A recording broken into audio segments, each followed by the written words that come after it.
புதுமையான ஆட்சின்னு சொன்னீங்க, கடைசியில புஷ்பா பட ஆட்சியை கொடுத்திருக்கீங்கன்னு குறிப்பிட்டு பேசியிருந்தேன். அந்த அளவுக்கு குதிரை பேரம் தொடர்ந்து நடந்துகிட்டு இருக்கு. அப்படி பேசின அப்புறமாவது எதிர்கட்சி தலைவர்களுக்கு இந்த குதிரை பேரம் கழுதை பேரம் என்பதை பற்றிலாம் பேசுறதுக்கு இடமல்ல. இது ஆதாரம் இல்லாமல் எந்த பேரத்தை பற்றி பேச நான் அனுமதிக்க முடியாது.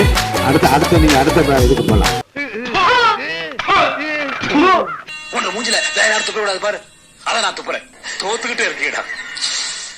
இந்த மாதிரி இதுல தான் இவர்களுடைய விமர்சனம் இருக்குது. இப்படி வந்துட்டாரு. இன்னைக்கு கூட அவர் முன்னாள் முதல்வர் பேசுறாரு, ஒரு நாள் கோட்டு போட்டு வர்றாரு, ஒரு நாள் இப்படி பண்றாரு, ஒரு நாள் அப்படி பண்றாரு. இதை தான் பேசிட்டு இருக்காரு. சோசியல் மீடியால இதை தான் போட்டுக்கிட்டு இருக்காங்க. நீங்களும் அவங்கள பார்த்தானே காப்பி அடிச்சீங்க. காக்கி பேண்ட் வெள்ளை சட்டை எதுக்கு போட்டாரு ஸ்டாலின்? இது என்ன மூச்சு? அதை வாங்கின அதே பார்க்காத பார்க்காத பார்க்காதே பார்க்காதே. எதுக்கு ராம்பாக் போனாரு? ராம்பாக் போனீங்க ரைட்டு. டவலை எதுக்கு தூக்கி அடிச்சது பிடிச்சி தூக்கி பாக்யராஜ் பாணியில் போட்டார். அதில் டவலை அடின்னு சொல்லிட்டு வேனில் போகும்போது டவலை அடிக்க சொல்லிட்டானுங்க. டவலை சுட்டி சுட்டி அடிச்சானுங்க அவனுக்கு.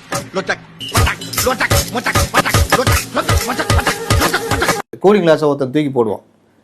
அது அகஸ்மாத்தான் நடக்கும். அவன் அப்படி எடுத்துகிட்டு அப்படி காமிச்சிட்டு விஜய் வர்மா தூக்கி போடுவான். அவரும் பிடிச்சிடுவார். அவர் அப்படி பிடிச்சிட்டு அவர் என்ன பண்ணுவார், போட்டுட்டு அப்படின்னுவார். அதை பார்த்துட்டு நீங்களும் அதே மாதிரி பண்ணுங்க. என்ன இது? அப்போ நீங்கள் என்ன, உங்களுக்கு விமர்சிக்கிறதுக்கு என்ன உரிமை இருக்குது? இன்னைக்கு முதலமைச்சர் கோட் சூட் போட்டிருக்கிறாரு, இன்னைக்கு முதலமைச்சர் வேட்டி சட்டை கட்டியிருக்கிறாரு, இப்படிப்பட்ட கண்டென்ட் எல்லாம் ட்ரோல் பண்ணிட்டு இருக்கிறாங்க. எல்லாருமே சுனா பணம் ஆயிட முடியுமா?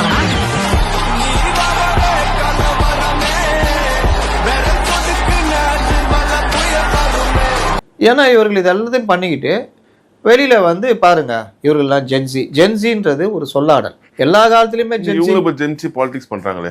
யாரு? டிஎம்கே ஜென்சி மீட்டிங் எல்லாம் போட்டிருக்காங்க. அததான் சொல்றேன், அது ஒரு பைத்தியக்காரத்தனம்.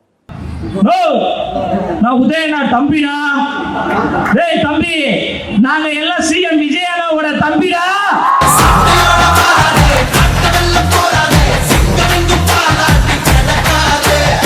நாங்கெல்லாம் உதயநிதி தம்பிடா. டேய் தம்பி, அரசியல்ல உதயநிதியே எங்களுக்கு தம்பி தான்டா.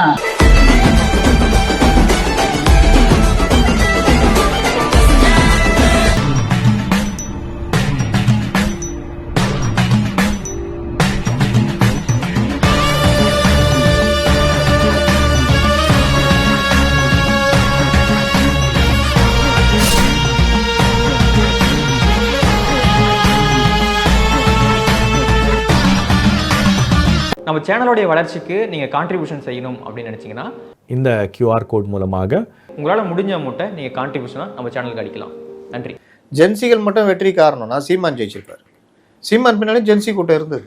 அண்ணாமலை பின்னாடி பெரிய ஜென்சி கூட்டம் இருந்தது. அப்படியே பின்னாடி போனீங்கன்னா அண்ணா பின்னாடி பெரிய ஜென்சி கூட்டம் இருந்தது. அந்த ஜென்சி கூட்டம் எம்ஜிஆர், கலைஞர், வயது 20 வயது 17 வயதுல இருந்து 30 வயது வரைக்கும் உள்ள கூட்டம் அந்தந்த காலகட்டங்களில் வரும் அரசியல் மாற்றங்கள் அதை வச்சு ஈர்க்கப்பட்டு அவர்களை தூக்கி பிடிக்கும். என் மேல இவ்வளவு நம்பிக்கை வச்சிருக்கீங்களா? என்ன இவ்வளவு நம்புறீங்களா? பாத்துடலாம், ஒரு கை பாத்துடலாம். ஆனா ரஜினி பக்கம் இல்லையா ஜென்சி கூட்டம்? ரஜினி அது அன்னைக்கு ரஜினியும் மூப்பனாரும் சேர்ந்து தனியா நின்றுந்தாலும் இன்னைக்கு கிடைச்ச வெற்றி அன்னைக்கு கிடைச்சிருக்கும். அந்த ஜென்சி கூட்டத்தை அப்படியே கலைஞருக்கு தாராவாத்து கொடுத்தாரு ரஜினி. இன்னைக்கு உட்காந்து வருத்தப்பட்டு இருக்காரு. என்ன உனக்கு தான் அழுகு திரும்பி நினைச்சுக்கிட்டியா? நான் எல்லாம் அழ ஆரம்பிச்சேன்னா மாசக்கணக்கு அழுவேன். அம்புட்டு அழுங்க அடக்கி வச்சுட்டு உட்காந்துருக்கேன். மரியாதையா போயிரு. அப்போ ஒவ்வொருத்தரும் அவங்க காலகட்டத்தில் சரியா பயன்படுத்தலை. இதுல சீமானோ இல்ல அன்புமணி ராமதாஸோ அண்ணாமலையோ இவர்கள் பக்கம் ஜென்சி வந்துச்சு. ஆனால் ஜென்சி மட்டுமே மாற்றத்தை கொடுக்காதுன்றதுக்கு தான் உதாரணம் சொல்றேன். மாற்றத்தை விரும்பிய வாக்காளர்கள் பெண்கள், முக்கியமாக பெண்கள் ஒரு பார்ட்டு, இது எல்லாம் சேர்ந்துதான் இன்னைக்கு 108. என்ன ஒண்ணு, இன்னும் கொஞ்சம் அதிகமா ஆதரிச்சிருந்தீங்கன்னா கொஞ்சம் நல்லா வந்திருக்கும். பட் பரவாயில்ல. சும்மா அப்படியே ஜென்சி கூட்டம். அப்போ இவர்கள் இப்பவும் திருந்தலன்னு தெரிந்தா இவர்கள் இன்னும் விளங்கல. ஜென்சி கூட்டத்தில் ஒருத்தன் உட்காந்து நேற்று பேசுறான், வருகின்ற பாராளுமன்ற தேர்தலில் எங்கள் தலைவர் யாரை கை காட்டுகிறாரோ அவர்தான் முதல்வர். பைத்தியக்கார பைலட் மாட்டிட்டு பாடு. சரி உங்ககிட்ட இருக்கிற ஜென்சி கூட்டம் எப்படி இருக்குது? இதுல வந்து அடுத்தவனை தற்கொலைன்னு சொல்லுங்க. தம்பி சாதாரணமாக நினைக்காத தம்பி, அறிவு முத்தி போய் காது வழியா வலிஞ்சு ஊத்துது. கை துண்டு எடுத்து தொடச்சிக்கிருக்கேன். ஏன் துரோகி, முதுகுல குத்திட்டீங்க, நெஞ்சில குத்திட்டீங்க, கண்ணில் குத்திட்டீங்க, கிள்ளி வச்சுட்டீங்கன்னு 1000 புலம்பல். அங்க வாங்க, பந்த எங்க வச்சு தைக்கலான்னு. என்னையா சின்ன பசங்க மாதிரி கம்ப்ளைண்ட் பண்ணிட்டு இருக்க? விளையாடியா? என்ன தவறுன்ற ஒவ்வொரு கட்சியும் தனி கட்சி, தனி சின்னம்.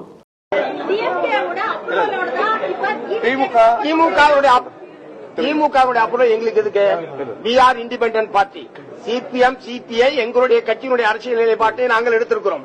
இது திமுக ஒப்புதல், திமுக அனுமதி இருக்கான்ற கேட்கிற பிரச்சனை எங்க வருது? எங்க இருக்குன்னு கேக்குறேன். கேள்வியே தப்புமா? ஏன் இதே ஐஎம்எல் உடைய ஓட்டு வந்து திமுக இல்லையா? இவங்க ஓட்டு எல்லாரோட ஓட்டு இவன் டேக் தாங்க அரசியல். உதயசூரியன் சின்னத்தில் மதிமுகவை நிற்க சொல்லி அழுத்தம் கொடுத்தது என்ன அப்படின்னா, உதயசூரியன் சின்னத்தில் நின்னா தான் ஜெயிக்க முடியும் அப்படின்னா, அப்புறம் ஏன் குளத்தூர்ல உதயசூரியன் சின்னம் தோத்து போச்சு?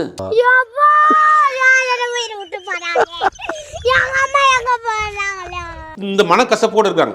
புடிச்ச முன்னாடி சண்டை போயிட்டே இருக்கும். அது பிரஸ் ஒரு நாள் வெடிச்சவன் டைவர்ஸ் எடுத்துருவாங்க. அதே அந்த மாதிரி போனை செக் பண்ணி பார்த்தா ஒரே பொம்பளை படமா வருது.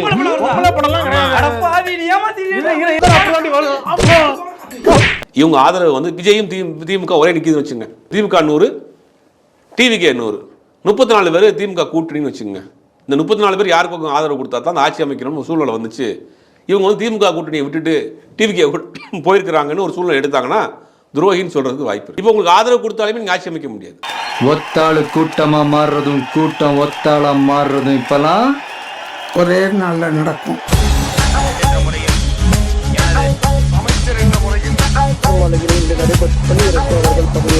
26 கட்சிகளுடைய கூட்டணி, பாஜகவோடு மத்தியில் இருக்கக்கூடிய ஒன்றிய அரசோடு மறைமுக கூட்டணி, அது இல்லாம மாநில அதிகாரம், இவ்வளவும் இருந்த 2 கூட்டணிகளை வீழ்த்தி விட்டு 35% வாக்குகளோடு அவர் வந்து வெற்றி பெற்று முதலமைச்சராக அமர்ந்திருக்கிறார்.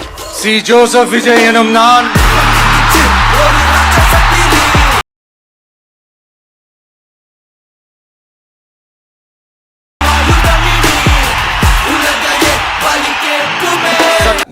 நூற்றாண்டுக்கு இதற்கு மேல அரசியல் பெரிய இத வெற்றி நீங்க சொன்னீங்கன்னா ஆட்சியில் இருக்கிற தோல்வியை தோல்வி ஒத்துங்க. எங்க ஆட்சியில் என்ன தோல்வி இருக்கு? ஆட்சியில் இருக்கு தோல்வி இருப்பதாக இவர்களா கற்பனையை ஒன்றை கட்டமைக்க நினைக்கிறாங்க. துறை சார்ந்த ஒவ்வொரு இல்ல ஒரு நிமிஷம், முதலமைச்சர் பேச மாட்டேங்கிறாரு இந்த குற்றச்சாட்டு முதலமைச்சர் பேசிக் கொண்டிருக்கிறார் தான் நான் சொல்றேன். ஒரு விஷயத்தை நம்ம வாயை திறங்க சிஎம் அப்படிங்கறத ஒரு மெயின் பாயிண்டா வைக்கிறாங்க. பேசுங்கன்றாங்க. இன்னைக்கு நம்ம பேசிக்கிற தருணத்துல காவிரிக்கான தீர்மானத்தை கொண்டு வந்தது யாரு? இதை விட முக்கியமா எதிர்க்கட்சி தலைவர் வந்து ஒரு விஷயத்தை அமெண்ட் பண்ணி இன்னும் சேர்த்துக்கங்கன்னு சொன்னார். உடனே ஏற்றுக்கொண்டு அது சேர்க்கறதுக்கு அங்கேயே ஆன் தி ஸ்பாட் சொன்னார். அதெல்லாம் பேசுறதா தெரியலையா? அதெல்லாம் அவரோட இன்ஸ்ட்ரக்ஷன் இருக்குமா தெரியலையா? அதெல்லாம் ஜாடையில காட்டினாரா? நம்ம வந்து இப்படி சேர்த்துக்கங்கனாரா? எதிர்க்கட்சி தலைவர் ஒரு கருத்தை சொல்றாரு, இதையும் சேர்த்துக்கங்க அப்படின்றாரு. திருத்தம் கொண்டு வந்து 4வது பாயிண்டா சேர்த்துக்கங்க அப்படின்னு சொல்லி உடனே வந்து தீர்மானத்துல வந்து 4வது பாயிண்டா உடனே அங்க வந்து சபாநாயகர் உடனே இருக்கிறாரு. இவ்வளவு தூரம் ஆக்டிவா கண்ணு முன்னாடி ஆக்ட் பண்ணி காட்டிட்டாரு. அதுக்கப்புறம் நீங்க வந்து அவர் பேசுங்க.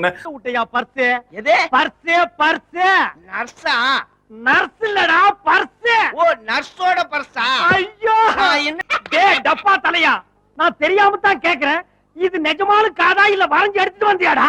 சோ இது வந்து வாய் திறங்க சிஎம்ங்கிறது ஒரு பொலிட்டிக்கல் டிராமா, ஒரு ஸ்டண்ட், அவ்வளவுதான். அதுக்கு சம்பந்தம் கிடையாது. அதனாலதான் எந்த விஷயம் நடக்க போறது. அப்போ வந்து இவர் ரொம்ப தெளிவா தன்னுடைய வேலை என்னங்கிறத பாக்குறாரு. அந்த வேலையில குத்தம் சொல்ல முடியுமான்னு பார்க்கணும். சொல்ல முடியலையா அப்படிங்கிற கேள்வி. குற்றச்சாட்டு வைப்பதற்கு வேற எதுவுமே கிடையாது. 40 நாட்களுக்கு இடையில் நீங்க எந்த அரசாங்கத்தில் ஆட்சி அமைத்த ஒரு 30-40 நாட்களுக்குள் ஒவ்வொரு துறை சார்ந்த கூட்டத்தையும் கூட்டி அதில் இருக்கக்கூடிய ஒப்பந்ததாரர்கள் வெண்டார்ஸ் உட்பட இனி ஒரு பைசா லஞ்சம் கொடுக்க வேண்டாம், நீங்கள் உங்க வேலைகளை பாருங்கள், எங்கள் பெயரை சொல்லி யார் வந்து கேட்டாலும் வந்து நீங்கள் எங்கேஜ் பண்ணாதீங்க. இதை ஒவ்வொரு அமைச்சரும் பேசுறார். இதை பேசுவதற்கு திமுக யாராலும் முடியுமா? வாய்ப்பில்லை ராஜா, வாய்ப்பில்லை. இதுவரைக்கும் இந்த காட்சியை நாம் எங்கேயாவது பார்த்திருக்கோம். அப்போ உங்களால் குறை சொல்ல முடியவில்லை. உங்களை வந்து அந்த மிருகம் நம்ம நோக்கி தான் வருதுகிற மாதிரி நீங்க எக்ஸ்போஸ் ஆக நீங்கள் அஞ்சி நடுங்கி கொண்டிருக்கிறீர்கள். மனசுல இருக்கிறது ஏதோ வாய்வருக்கு வருது, அது கக்காம கப்பன் முழுங்கிட்டு இருக்கு. அப்படி முழுங்காத, புடுங்கி தள்ளிடும். புடுங்கி தள்ளுமா? ஸ்டார்ட் பண்ணு.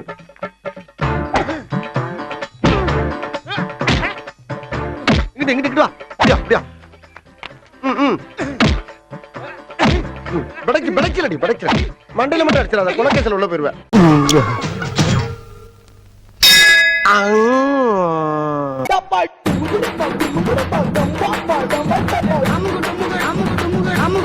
அம்மா